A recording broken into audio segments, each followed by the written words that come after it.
Okay, here we have a 2023 it's a Dodge Charger RT with a 5.3. On this one, we're just going to remove the rear mufflers, put a delete pipe, and then we're going to put these nice, good-looking 4.5-inch black tips in there to fill up the hole. You can see it's got a nice space around there. These are going to really set it off. So we'll let you see that when it's done. We're going to leave the factory mid mufflers and converters, all that stock. Just give it a little wake-up call.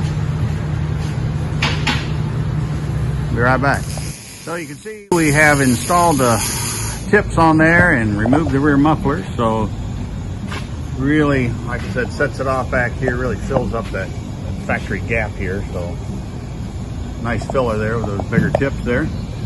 Let's see what it sounds like.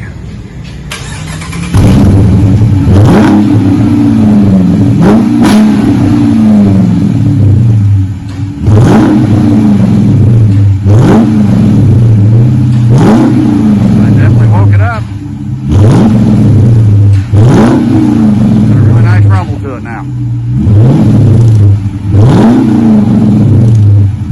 should be just what the customer's looking for.